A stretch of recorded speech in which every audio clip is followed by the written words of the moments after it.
받았니? 자 봅시다. 우리 지난 시간에 배운 내용은 무엇이었냐면은요.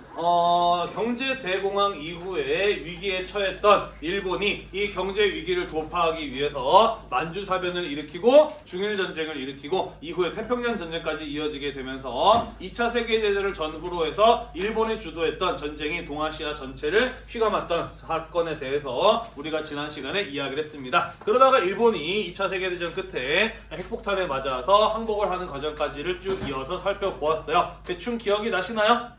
네. 그러면 일본이 전개했던 이런 침략 전쟁에 맞서서 국제 평화를 지키기 위한 노력들은 어떤 것들이 있었는지 이번 시간에 같이 한번 이야기를 해보도록 하겠습니다. 자, 선생님이 지난번에 양해를 하나 구했어요. 여기 부분까지 수업하게 될 줄 몰랐다. 그래서 여기 부분 교재를 좀 대충 만들어서 중간중간에 고칠 부분이 많다라고 말씀을 드렸어요. 그죠? 네, 군데군데 선생님이 얘기를 하면은 알아서들 잘 고쳐주시기를 바라겠어요. 그리고 여기 앞에 나와 있는 이 화면을 보시면은 교재에도 없는 내용들이 좀 있을 수 있으니까 시간을 두시고 넉넉하게 필기를 해두시기를 바라겠습니다. 자, 같이 한번 살펴보도록 할게요. 자, 우리가 지난번에 이야기했던 것처럼 1931년 일본은 만주사변을 일으켜서 만주를 침략하고 점령하고 거기에 만주국이라고 하는 일본의 꼭두각시 정권 괴뢰국을 세웠다라고 이야기를 하였습니다. 자, 만주라고 하는 곳은 그런데 어떤 곳이었느냐? 법적으로는 중국의 땅이지만 예전부터 많은 한국인들이 건너가서 삶의 터전을 만들고 있었고 일제강점기 시기로 넘어가게 되면서 거기에 살고 있는 한국인들을 중심으로 독립운동을 전개해 나갔던 우리 민족의 독립운동 기지이기도 하였다라는 것이죠. 자, 그래서 만주사변이 일어나게 되면서 이 만주 지역의 일본인들이 침략을 하게 되면서 일본이라고 하는 공통의 적을 한국인들과 중국인들이 갖게 되었다라는 것이에요. 이해가 되시나요? 네, 그래서 만주사변 이후에는 이 일본이라고 하는 공통의 적에 맞서서 한국인과 중국인들이 힘을 합쳐 싸우는 모습을 볼 수가 있었다라는 얘기가 되겠습니다. 만주 침략으로 만주국이 세워지게 되면서 중국 내 항일 감정이 높아지게 되었고 그러면서 중국인과 한국인의 공동 항일 투쟁이 가능해졌다라는 얘기가 되겠습니다. 사실 그 전까지만 하더라도 사실 만주 지역에 살고 있는 한국인들에 대한 중국인의 인식은 별로 좋지 않았죠. 그러면서 뭐 미스야 협정 이런 거 들어봤나요?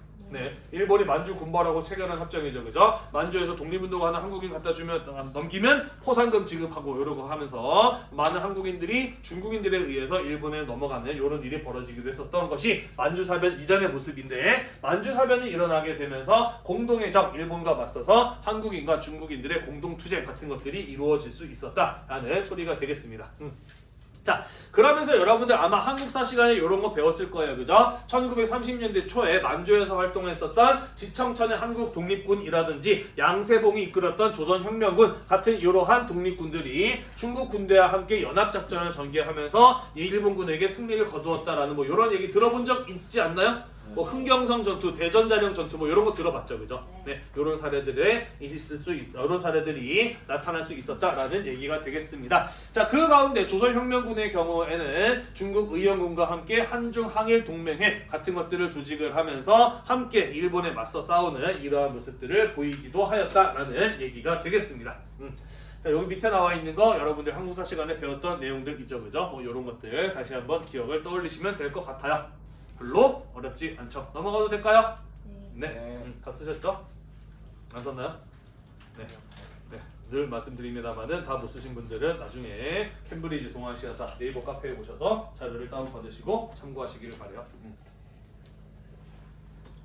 자, 넘어가도록 하겠습니다. 자, 이후에 한중민족항일대동맹이라고 하는 비밀 결사가 만들어지기도 합니다. 자, 요거 선생님이 다시 보다 보니까 조금 교재를 많이 수정할 필요가 있겠더라고요. 그래서 동그라미로, 빨간색 동그라미로 이거 먼저 설명해야 될 순서를 표시해 놨어요. 여러분들도 표시를 해 놓으시면 좋을 것 같고 빨간색으로 밑줄 쳐진 부분 같은 것들은 교재에 추가로 더 필기를 해 두시면 도움이 될 것 같아요. 같이 한번 살펴보도록 하겠습니다. 자, 한중민족항일대동맹이라고 하는 비밀 결사는 중국에서 활동했었던 대한민국 임시정부와 그리고 중국 국민당 인사들을 중심으로 만들어진 단체였다라고 볼 수가 있겠습니다. 목표는요, 한국인과 중국인들의 연합을 통해서 중국의 주권을 수호하고 한국의 독립을 이루고자 하는 것, 다시 말해서 일본으로부터 중국을 지키고 한국을 독립시키고자 하는 것을 목표로 삼은 동맹이었다라고 보실 수 있다라는 것이 되겠습니다. 자, 요게 만들어지게 되는 계기 얘기는 어떤 것이었느냐라고 볼 수 있을지도 모르겠는데 뭔 소리냐면 이런 거예요. 말이 꼬였어요. 자, 이렇게 보도록 하겠습니다. 자, 밑에 네번 박스부터 먼저 설명을 좀 해보도록 할게요. 자, 만주사변으로 중국 내에 항일 의식이 높여지게 되면서 대한민국 임시정부의 김구를 중심으로 중국 국민정부, 중국 국민당 정부에게 협조를 요청을 하게 되죠. 자, 그러면서 중국 국민당 정부 역시 이 대한민국 임시정부를 항일 투쟁을 함께 할 수 있는 동맹자로 인식을 하게 되면서 한중 민족 항일 대동맹이라고 하는 것이 만들어졌다라는 것이에요. 이것이 결성된 연도에 대해서는 1931년으로 보는 사람도 있고 1932년으로 보는 사람도 있다라고 합니다. 정확한 연도를 잘 모른다고 해요. 자, 그래서 중국 국민당 정부가 김구가 조직하였던 한인애국단 같은 단체를 지원해주게 되는 것이죠. 자, 그러면서 한인애국단은 중국 국민당 정부로부터 지원을 받아서 폭탄 같은 것들을 마련할 수 있었던 것이고 그 결과 이봉창 의사의 천황 암살 시도라든지 아니면 윤봉길 의사가 상하이 점령 기념식 때 도시락 폭탄과 물병 폭탄을 던져서 일본 고관과 장성들을 살상했었던 이런 성과를 거둘 수 있었다라는 것이에요. 대충 이해가 되나요? 네. 자, 그러면서 이러한 사건들을 겪게 되면서 중국 국민당이 대한민국 임시정부를 인정하고 더욱더 많은 지원을 해주게 되었다라는 얘기가 되겠습니다. 네. 이해되시죠? 자, 그래서 한중 민족 항일 대동맹이 먼저 결성이 되었고 그 지원을 받아서 이봉창, 윤봉기 의거 같은 것들이 이루어질 수 있었고 그러면서 중국 국민당 정부로부터 한국 독립에 대한 지원을 더욱더 중국 국민당 정부가 한국 독립에 대한 지원을 강화하는 결과로 이어졌다라는 것입니다. 자, 그러면서 중국 국민당 정부에서 임시정부의 활동비를 지원해 준다든지 아니면 중국 중앙육군 군관학교의 러양 분교의 한일 특별반 같은 것들을 개설해 주기도 하였다라는 것이 되겠습니까? 중국의 군인들을 양성하기 위한 육군 군관학교가 있었고 그 군관학교 중에서 러양 지역에 분교를 만들어 놨던 거야. 낙양 지역에. 이해되죠? 그리고 거기에서 원래 중국인들을 대상으로 군사훈련을 하는 곳이었는데 이 대한민국 임시정부를 통해서 한국의 독립을 도와주기 위해서 이 러양 분교에 한국인들의 입학을 받아가지고 거기서 군사교육이 이루어지기도 하였다라는 얘기가 되겠어요. 이해되잖아요? 네. 네. 자, 그래서 이런 식으로 만주사변 이후에 중국과 일본 사이에서 중국과 일본 사이에서 일본과 맞서 싸우기 위한 합작 이런 것들이 이루어지는 모습을 볼 수 있었다라는 얘기가 되겠네요. 넘어갈게요. 자, 그리고 1937년에 중일전쟁이 일어나게 되면서 일본의 중국 침략이 본격화하게 되자 중국 국민정부 역시 한국의 독립운동들의 세력에 대한 군사적 지원을 강화하는 모습을 볼 수 있었다라는 것이죠. 자, 그러면서 1938년에 조선의용대 같은 군사조직이 만들어지기도 하였다라는 겁니다. 이것도 한국사 시간에 꽤나 중요하게 배웠을 텐데 배운 기억이 나나요? 네. 김원봉 들어봤나요? 네. 뭐한 사람이지 김원봉? 나중에 그저 북한으로 넘어갔죠. 그리고 숙청되기도 하죠. 물론 나중에. 의사라고? 네. 의사는 아니고요. 네. 네, 만주에서 의열단이라고 하는 의열투쟁 단체를 만들어서 독립운동을 하다가 몇 명 일본 고관을 죽이거나 조선 총독부 아니면은 종로 경찰서 같은 데다 폭탄을 던지는 이런 투쟁을 했던 사람인데 몇몇 사람들을 죽이고 폭탄 몇 번 던진다고 일본의 식민 지배가 끝나지를 않더라. 그래서 좀 더 적극적이고 전면적인 독립운동이 필요하다라고 생각했던 김원봉이 중국 국민당의 지원을 받아서 만든 독립군 부대, 그게 바로 조선의용대였다라는 것이죠. 김원봉 하면은 의열단 그리고 조선의용대 정도는 여러분들이 떠올릴 수 있어야 된다라는 소리예요. 자, 그래서 김원봉이 중국 국민당의 지원을 받아서 항커 또는 한자로 항구라고 하는데요. 이 지역에서 조선의용대를 조직을 하였다라는 얘기가 되겠습니다. 자, 그러면서 이 조선의용대는 중국 국민당군과 함께 공동으로 항일투쟁을 전개하는 모습을 보였다라는 것이고요. 그러다가 나중에 이 조선의용대가 이 항커우를 떠나서 러양 지역으로 이동을 해요. 그리고 여기에서 둘로 나뉘어서 일부분은 중국 공산당의 근거지인 연안 지역으로 이동을 해서 중국 공산당과 함께 활동을 하고요. 나머지 일부의 경우에는 충칭으로 이동을 해서 대한민국 임시정부에 합류를 해서 한국 강목군에 함께 동참하게 되는 이러한 모습을 볼 수 있었다라는 소리가 되겠습니다. 아마 한국사 시간에 이런 내용을 듣지 않았을까 모르겠네요. 한국사 교과서에 보시면은 이런 내용이 나옵니다. 김원봉이 중국 국민당의 지원을 받아서 조선의용대를 만들었는데 이들에게 맡겨졌던 역할이 사실 그렇게 별것이 아니었더라. 직접적인 전투를 하고 일본과 직접 맞서 싸우기 위해서 조선의용대를 조직을 했는데 중국 국민당군 같은 경우에는 별로 일본과 적극적으로 교전하지도 않았고 조선의용대에게 맡겨졌던 역할은 한국 사람들이 일본어를 잘 하니까 주로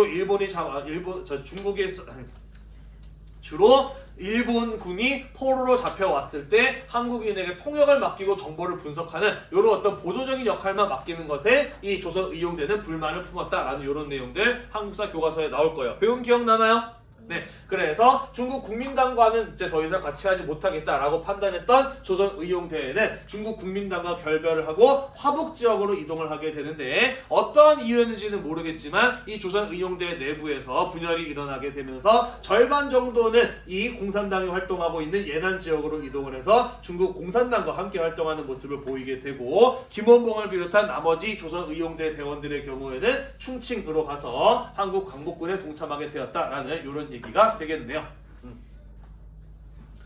자, 그래서 조선의용대에 대한 이야기를 쭉 이어서 해봤습니다. 자, 그 다음 대한민국 임시정부의 활동을 보도록 할게요. 대한민국 임시정부의 경우에는 중국 본토에서 활동하고 있었던 중국 독립운동단체를 통합을 하고요. 이후에 중국 국민당의 지원을 받아서 한국 광복군을 1940년에 창설을 하게 되죠. 그리고 이후에 중국 국민정부의 지원을 받아서 연합국의 일원으로 일본에게 선전포고를 하고 대일전에 참전을 하는 모습을 보이기도 합니다. 요거 한국사 시간에 꽤 중요하게 배우지 않았나요? 이게 왜 중요하다 그랬지? 혹시 기억나나요? 연합국이라는 되는 게 중요해요. 그렇죠. 우리나라가 가지고 있는 이 독립의 시나리오 가운데 가장 최상의 시나리오를 꼽아보라고 한다면 어떻게 독립을 이뤄내기가 가장 최상의 상황이었을까? 그렇죠. 우리 민족 자체만의 힘으로 일본과 맞서 싸워서 독립을 이루는 게 최고의 시나리오죠. 그죠? 그러면은 일본으로 독립하고 난 이후에 우리나라가 어떻게 만들어져 가건 우리가 어떻게 나라를 만들어 가던 그 누구도 간섭하지 않고 우리 마음대로 할 수가 있어요. 그죠? 최악의 독립의 상황은 어떤 상황이었을까? 그러면 반대로 같이 패전하는. 패전은 일단은 독립의 시나리오가 아니지. 그렇죠. 우리나라는 아무것도 한 것 없이 다른 나라에 의해서만 독립이 주어지는 것이 사실은 가장 안 좋은 상황인 거죠. 그죠? 자, 그렇기 때문에 우리나라만의 힘으로 혼자서 일본과 싸워서 이길 수 없다면 차선책은 무엇이었느냐? 연합국의 일원으로 우리도 일본과 맞서 싸웠고 일본이 2차 세계대전이 패망하는데 우리도 일정 부분 기여했다라고 하는 것을 인정받는 것이 중요했다라는 것이죠. 그래야 해방 이후에 우리나라의 상황을 만들어감에 있어서 우리의 요구 조건 같은 것들을 제시할 수 있고 우리가 주도권을 어느 정도 얻어갈 수 있는 상황이었다라는 것이죠. 이해가 되나요? 네. 자, 그래서 중국 국민당 정부의 지원을 받아서 2차 세계대전에 일본과 맞서 싸우는 전투에 참전을 하고 독일과 일본에 선전포고를 하는 이러한 모습을 보이기도 하였다라는 것이었습니다. 넘어가도 될까요? 네. 넘어갈게요. 자, 그래서 우리는 지금까지 만주사변 그리고 중일 전쟁 이후에 일본이라고 하는 공동의 적에 맞서서 한국인과 중국인들이 함께 힘을 합쳤던 경우에는 어떤 것들이 있는지 몇 가지 사례들을 함께 살펴보았습니다. 넘어가도록 할게요. 자, 한편 일본의 이러한 침략 전쟁에 맞서서 제국주의적인 침략 그리고 전쟁 이런 것들에 대해서 반대를 하면서 평화를 이루고자 했던 동아시아인들의 국제적인 연대의 사례들도 여러 가지 것들이 있는데 그것도 하나씩 살펴보도록 하겠습니다. 자, 우선은 첫 번째로 반제국주의 그리고 전쟁에 반대하는 운동에 앞장섰던 무정부주의자들의 이야기를 먼저 해보도록 할게요. 무정부주의 들어봤나요? 네, 영어로는 아나키즘이라고도 이야기를 하죠. 어디서 배워? 사회문화 뭐 이런 데서 나와요? 어디 배운 건 아니고 그냥 들어는 본 거예요? 네. 자, 무정부주의라고 하는 것은 무엇이냐? 말 그대로 보자면 정부가 없는 것을 추구하는 주의다라고 하는 것인데요. 좀 더 정확하게 이야기해 보자면 모든 정치 조직과 모든 정치 조직과 권력에 저항을 해서 인간이 자유롭고 평등하게 살아가는 세상을 추구하는 이념을 가지고 무정부주의, 아나키즘이라고 이야기를 합니다. 자, 사전에서 긁어온 게 파란색 글씨인데요. 한번 읽어보도록 할게요. 사회주의, 자유주의 등 다양한 사상의 영향을 받아서 형성된 사상으로 권위, 외화과 그에 대한 통제가 없이 자유롭고 다수가 소수를 희생시키지 않으며 법과 처벌 대신에 개인의 내면과 도덕과 양심에 의해 실현되는 올곧은 질서가 바로선 정의로운 세상, 우두머리가 없고 만인이 평등한 사회를 꿈꾸는 사상이다 라고 되어 있습니다. 그러면서 국가주의, 권위주의, 민족주의 등과 반대되는 개념이다 이렇게 나와 있어요. 좀 더 쉽게 이야기를 해보도록 할게요. 인간의 자유와 권리를 훼손하는 가장 큰 제한, 그건 바로 무엇일까? 응? 법? 독재? 뭐 여러 가지가 있을 수 있겠죠, 그죠? 하지만 여기에서는 바로 무엇을 보고 있느냐? 전쟁이라고 볼 수가 있겠죠. 전쟁이 일어나게 되었을 때 인간의 생명과 재산을 가장 크게 침해받잖아요, 그죠? 그러면은 애당초 전쟁이라고 하는 게 왜 일어날까? 국가. 그렇죠. 국가가 존재하니까 국가와 국가 간의 전쟁, 싸움이라고 하는 게 존재하는 거 아니에요, 그죠? 또 전쟁이 왜 일어나죠? 민족 갈등, 종교 갈등 같은 것들 때문에 사람이 다른 사람을 죽이는 이런 일이 벌어지는 거 아닙니까? 그죠? 따라서 어떻게 본다면 국가도 없고 민족도 없고 종교도 없고 자본도 없으면 사람이 사람을 죽일 일이 있다 없다? 전쟁이 일어날 일이 없다라고 보는 게 바로 이 무정부주의다라는 것이에요. 자, 그래서 인간의 자유와 평등을 억압하는 모든 것들을 거부하고 나라마저도 필요 없는 세상, 종교마저도 필요 없는 세상, 그런 사회를 꿈꾸는 것이 바로 이 무정부주의라고 볼 수가 있겠네요. 대충 이해가 되시나요? 그 존 레논이라고 하나요? 존 레논? 네, 비틀즈 멤버? 그 사람의 유명한 노래 중에 뭐 있지? 이매진 같은 노래 있죠, 그죠? 이매진 all the people 하면서 블라블라블라 하는 거 있잖아요, 그죠? 노래 가사가 뭐야? 나라가 없는, 종교가 없는 세상을 상상해 보세요 라고 하는 게 이매진의 가사의 내용이죠, 그죠? 무정부주의가 담겨있는 노래가 바로 그 이매진이라는 노래가 되겠습니다.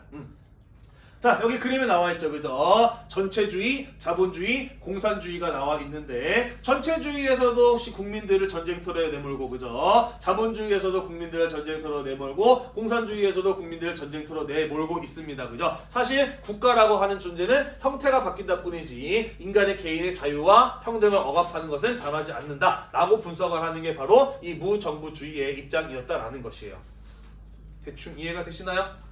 네. 자, 그래서 무정부주의는 바로 이렇게 인간의 자유와 평등을 억압하는 대표적인 전쟁과 같은 것들에 대해서 반대하는 사상이 바로 이 무정부주의다라는 것이고요. 동아시아 지역에서는 특히나 이 무정부주의가 일본의 제국주의적인 침략과 전쟁에 맞서는 사상과 이념으로 널리 확산되어 나가게 되면서 이 무정부주의에 빠졌던 사람들이 일본의 침략적인 행위에 맞서서 반제국주의, 반전을 이루고자 했던 연대의 모습을 보여주었다라는 얘기가 되겠습니다. 이해되시죠? 네, 넘어갈게요. 자, 그래서 1928년 난징에서 동방무정부주의자 연맹 같은 것들이 만들어지기도 해요. 중국, 일본, 한국, 타이완, 베트남, 필리핀 등등의 무정부주의자를 모여서 만든 대표적인 국제연합단체라고 볼 수가 있고요. 국제연대를 강화하는 데 활동에 초점을 맞췄다라고 되어 있습니다. 그러면서 동방이라고 하는 이름의 이 단체에서 만든 잡지, 기관지를 발간을 했고요. 전 세계 각국의 무정부주의자들을 모아서 1930년대 항일운동을 주도해 나갔던 단체가 바로 동방무정부주의자 연맹이라고 하는 것이 있었습니다. 아, 그랬구나 하고 넘어가시면 돼요. 별로 깊게 생각하실 필요는 없습니다. 자, 한편 1931년엔 상하이에서 항일 구국연맹이라고 하는 것이 결성이 되기도 해요. 일본의 만주 침략을 계기로 한국과 중국 그리고 일본에서 활동했던 무정부주의자들이 모여서 만든 단체가 바로 항일 구국연맹이라고 하는 것이 되겠고요. 민족의 자주성과 개인의 자유를 확보하는 이상적인 사회 건설에 매진했던 것을 매진하는 것을 목표로 활동했던 단체라고 보시면 되겠습니다. 자, 이 무정부주의 같은 경우에는요, 의외로 좀 상상이 잘 안 됩니다만은 어쨌든 간에 인간을 억압하는 모든 것들을 없애는 것을 목표로 두었다라고 이야기를 했잖아요, 그죠? 그러다 보니까 의열투쟁, 폭탄을 던져서 파괴한다든지 암살한다든지 같은 이런 어떤 테러리즘하고도 한때 1920년대 깊게 연결이 되었던 사상이 바로 이 무정부주의라고 보실 수가 있겠습니다. 네, 그래서 항일구국연맹 같은 단체의 경우에는요, 일제 식민통치기간 뭐 조선 총독부라든지 식산은행이라든지 이런 것들 있잖아요, 그죠? 또 뭐 있지? 그 토지조사 사업을 통해서 땅을 많이 가져갔던, 갑자기 버퍼링 생겼다. 일제강점기 최대 지주회사 그거 뭐였어? 동양척식. 맞아요. 동양적 주식회사 같은 이런 것들을 폭파했던 그런 단체들이라고 보시면 되고요. 항일 무장투쟁, 의열투쟁을 전개했던 단체였다라는 것 정도 기억을 하고 넘어가시면 되겠네요. 별로 어려울 것 없죠. 그랬구나 하고 넘어가시면 되겠습니다.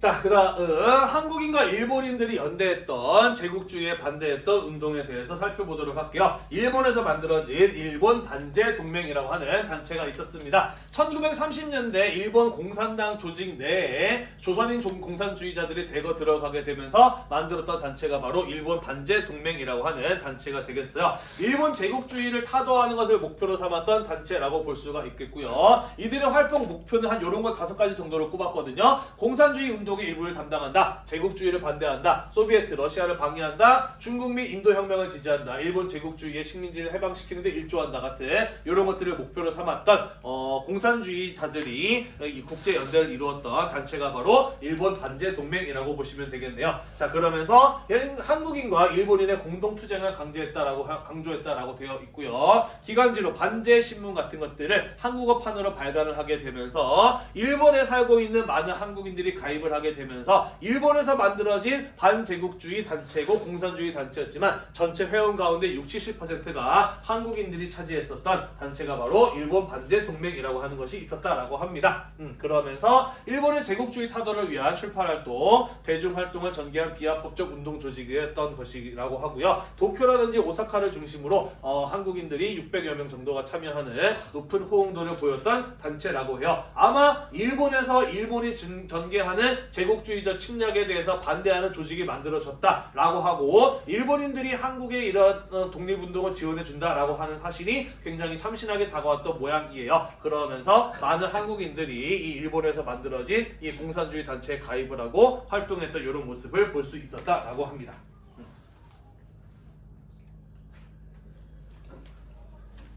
이런 게 있었구나 정도 알고 넘어가시면 되겠습니다. 이번 단원하고 다음 단원 배우는 내용도 별로 그렇게 어려운 내용들 없어요. 그냥 이런 거 있었구나 쭉 알고 그냥 외워두시면 돼요. 아마 시험 문제는 이런 식으로 나오겠죠. 지문을 주고 이게 무슨 단체게, 얘네가 어떤 특성을 가지고 있게, 이 단체는 어떤 목표를 가지고 있게, 이런 것들을 물어보는 문제가 나올 수 있지 않을까라고 생각을 해요. 넘어가겠습니다. 네, 사실 선생님도 잘 모르는 부분이 많아요. 여기 워낙 많은 단체들이 나와서. 자, 그 다음 중일전쟁 이후에 중국인과 일본인들이 전쟁에 반대하면서 평화를 이루고자 손을 잡았던 사례에는 어떤 것들이 있는지 살펴보도록 하겠습니다. 자, 일본 병사 반전동맹 예난지부라고 하는 것이 만들어졌어요. 자, 아까 이야기했듯이 이 예난이라고 하는 지역의 경우에는 중국 공산당의 활동 근거지였다라고 이야기를 했잖아요. 그죠? 그래서 일본 군들 가운데 중국 공산당군의 포로가 되었던 일본인 병사들을 중심으로 만들었던 조직이 바로 일본 병사 반전동맹 예난지부라고 하는 조직이 되겠네요. 그러면서 병사의 친구라고 하는 잡지를 만들어내기도 하였고요. 일본이 점차 패전의 상황으로 접어들고 있다라고 하는 그런 소식을 담은 라디오 방송, 무송 방송 같은 것들을 진행을 하면서 이 방송을 들은 일본 군인들에게 일본군을 탈출해서 이쪽으로 와라라고 하는 투항과 탈영을 호소하는 이런 활동을 했던 단체가 바로 일본 병사 반전동맹 예난지부라고 하는 것이 있었다라고 합니다. 다 쓰셨나요? 이름이 좀 길죠? 네. 네, 다 썼어요. 네. 네? 넘어가도록 하겠습니다. 자, 그 외에도 전쟁이 없는 평화로운 세상을 만들기 위한 노력에는 어떤 것들이 있었는지 일본에서 활동했던 사람들의 몇몇의 사례를 같이 한번 가져와 봤어요. 함께 살펴보도록 할게요. 자, 고토쿠 슈스이라고 하는 사람이 있습니다. 여기 나와 있어요. 메이지 시대에 활동했었던 일본의 언론인이자 무정부주의자, 공산주의자입니다. 이 사람의 경우에는 일본이 추진하고 있었던 제국주의와 군국주의를 비판하면서 메이지 천황을 암살하려 하다가 암살하려 했던 이유로 경찰에 체포되어서 사형당했던 인물이라고 보시면 돼요. 또 일본인 여성으로 하세가와 대로라고 하는 여성이 있습니다. 이 여성의 경우에는 중국인 남편과 결혼을 했어요. 그리고 이제 중국으로 건너가서 상하이에서 전쟁에 대해서 반대하는 일본을 향해서 쏘는 라디오 방송 같은 것들을 전개했던 인물이고요. 그러면서 라디오 방송을 통해서 일본 군인들에게 헛되이 피를 흘리지 말 것을 호소했던 인물, 그게 바로 하세가와 대로라고 하는 여성이 있었다라는 것이 되겠습니다. 그러면서 이 사람 목소리가 되게 좋았던 모양이에요. 뭐라고 별명이 뭐였더라? 악마의 속삭임이었나? 뭐 등등 달콤한 악마의 속삭임이었나? 뭐 아무튼 뭐 이런 식으로 일본 사람들이 굉장히 싫어했던 방송 진행자였다라고 해요. 자, 우치무라 간조라고 하는 일본의 종교 지도자가 있고요. 러일 전쟁 중에 전쟁의 도덕성을 깨달으면서 반전론을 전개하고 일본의 의한 한국의 식민지화를 비판하는 이런 일본 사람들이 있었다라고도 합니다. 또 후세 다스지라는 사람이 있어요. 이 사람은 변호사이고요. 제일 한국인의 권익을 보호했던 것으로 유명한 사람입니다. 일본 내에서 활동했었던 유학생들, 많은 한국인들, 이런 사람들이 이제 독립운동 같은 것들을 하다가 일본 경찰에 체포되어서 재판이 넘겨진 경우가 굉장히 많았거든요. 자, 그런데 이 이 후세 다스지 같은 경우에는 비록 인본인이지만은 한국인들의 그런 어떤 독립활동 같은 것들이 정당하다라고 생각했던 모양이에요. 그래서 가난한 한국인들이 재판에 넘겨지게 되었을 때 돈도 안 받고 무료로 한국인들을 변론해 주었던 것으로 유명한 인물이 바로 이 후세 다스지라고 하는 사람이 되겠습니다. 그래서 일본인들 가운데 독립 이후에 건국 훈장, 독립유공자로 지정받은 사람은 딱 2명밖에 없는데 그 중에 한 명이 바로 이 후세 다스지라고 하는 사람이에요. 또 한 명의 사람은 가네코 후미코라고 해서 일본에서 활동했던 무정부주의자 박열의 부인인 여자가 있어요. 이 두 사람이 일본인이지만은 한국의 독립유공자로 훈장을 받은 2명의 일본인입니다. 뭐 이런 사람들이 있었구나 정도 알고 넘어가시면 될 것 같아요. 자, 그 외에 다른 내용들도 마저 이어서 살펴보도록 하겠습니다. 자, 안중근의 경우에는 동양평화론이라고 하는 책을 집필을 해서 한중일의 상호 협력을 주장하기도 하였어요. 자, 우리에게 안중근은 무엇을 한 것으로 유명한 사람인가요? 그렇죠. 이토시로 부미를 저격해서 사살한 사람으로 유명하죠. 그죠? 자, 그리고 그 이후에 안중근이 경찰에 체포되어서 감옥에 갇히고 사형당하기 전까지 쓴 책이 바로 이 동양평화론이라고 하는 책이에요. 자, 그래서 우리가 생각하기에는 안중근이 이 이토시로 부미를 우리나라를 식민지로 만든 것에 대한 책임을 물어서 글을 썼구나 라고 생각하기가 쉬운데, 물론 모르겠어요. 이 사람이 실제로 어떻게 생각했는지 정확하게 알 수는 없습니다. 하지만 이 사람이 감옥에서 남겼던 이 동양평화론의 내용을 읽어보면은 이 안중근이 밝힌 이토시로 부미를 사살한 이유는 그가 단순히 한반도의 식민지화를 주도했다라는 그런 이유가 아니었다라는 것이죠. 물론 살기 위해서 썼었는지 아니면은 좀 더 멋있게 내용을 포장했는지도 모르겠습니다만은 이 동양평화론에서 무엇을 주장하냐면은 지금 서양 세력들의 아시아 침략이 이루어지고 있는 상황이기 때문에 한국, 중국, 일본 같은 아시아인들이 함께 힘을 모아서 동아시아의 평화, 나아가서 세계 평화를 지켜나가야 된다라고 하는 주장을 했던 게 바로 이 안중근이 쓴 동양평화론에 담겨있는 내용이에요. 그래서 의외로 안중근의 경우에는 일본을 적으로 생각하기보다는 동지자의 입장에서 같이 생각했던 사람이 아닐까, 이렇게 또 한번 생각해 볼 수도 있다라는 것이죠. 네.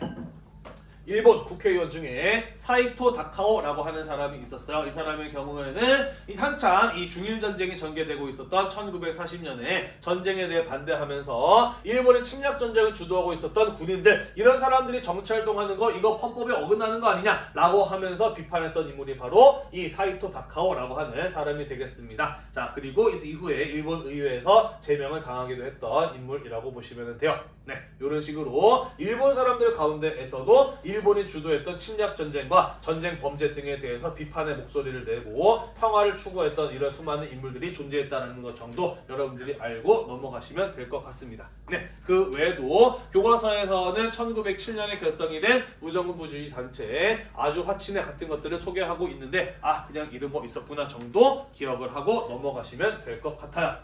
되었나요? 네. 네, 지금 생각보다 수업이 빨리 끝났네. 다시 할까? 네, 우리가 해야 될 게 좀 많기는 해요. 그리고 진도를 나가려면은 지금 보충 수업을 해야 될지 안 될지도 모르겠는데 어쨌든 새롭게 배울 내용은 또 완전히 다른 단원이다 보니까 곧바로 이어서 하기는 조금 애매한 부분이 없지 않아 있기는 하네요. 네, 구반이랑 진도도 맞춰야 되기도 하니까 일단 오늘 여기까지 하고요. 다음 시간에 새로운 단원으로 넘어가 보도록 하겠습니다. 오늘도 공부하느라 대단히 고생이 많으셨고요. 다음 시간에 마저 이어서 이게 아닌데 오늘도 공부하느라 대단히 고생이 많으셨고요. 이 영상이 여러분들의 공부에 도움이 되셨다면 구독과 좋아요 잊지 말고 눌러주세요. 수고했습니다. 수고하셨습니다.